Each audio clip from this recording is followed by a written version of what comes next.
राजधानी भोपाल में हत्या का एक सनसनीखेज मामला सामने आया है। आपको बता दें, ग्वालियर से पैरोल पर बाहर आए एक अपराधी ने अपनी मौत की झूठी साजिश रचने के लिए एक बीएससी स्टूडेंट को मौत के घाट उतार दिया। आरोपी ने युवक की हत्या करने के बाद उसके शव को जला दिया ताकि उसकी पहचान ना हो सके। पुलिस को छात्र की बॉडी खजूरी इलाके के एक कॉलोनी में मिली। पुलिस ने मामले की तफ्तीश शुरू की है और कुछ ही घंटे में पूरे मामले का पर्दाफाश कर दिया। फंदा के पास अमलतास की उसके एक डुप्लेक्स में बेडरूम में एक अधजली लाश है और बाहर ताला लगा हुआ है घर में।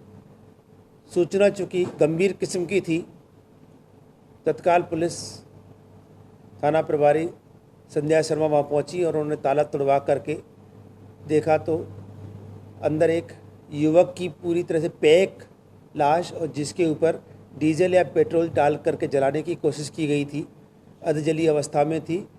और वहीं पे जहाँ डेड बॉडी पड़ी थी उसी कमरे में टाइल्स हटा करके गड्ढा खोदने की भी कोशिश वहाँ दिख रही थी।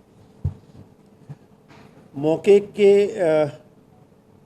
जो वहाँ पे सबूत मिले और जो दृश्य था उससे दो बातें उस समय समझ में आ रही थी।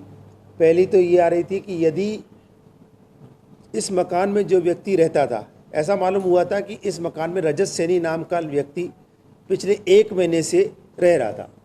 अगर वो खुद रह रहा था और अगर उसकी डेड बॉडी है तो फिर ताला लगा करके हत्यारे का जाना थोड़ा सा गले नहीं उतर रहा था। और दूसरी बात ये और वहाँ पे सामने आ रही थी कि जो घटना स्थल था जहाँ खून फैला हुआ था वो ऊपर वाला कमरा था और डेड बॉडी नीचे वाले कमरे में थी, लेकिन सीढ़ियाँ पूरी तरह से साफ़ थी।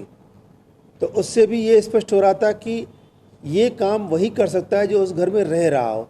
अगर बाहर से आया हुआ व्यक्ति हत्या कर करके जाएगा तो उसको इतना दिमाग, उसका मानसिक अवस्था इस तरह की नहीं होगी कि वो सीढ़ियाँ साफ़ कर करके जाए। तो उससे हमें ये शक हो गया था कि हो ना हो इसमें जो रहता था रजत सैनी, ये डेड बॉडी उसकी नहीं होनी चाहिए। डेड बॉडी पूरी तरह से पैक थी, चेहरे पे पूरा कपड़ा बंधा हुआ था, पूरी बॉडी पे ही बंधा हुआ था।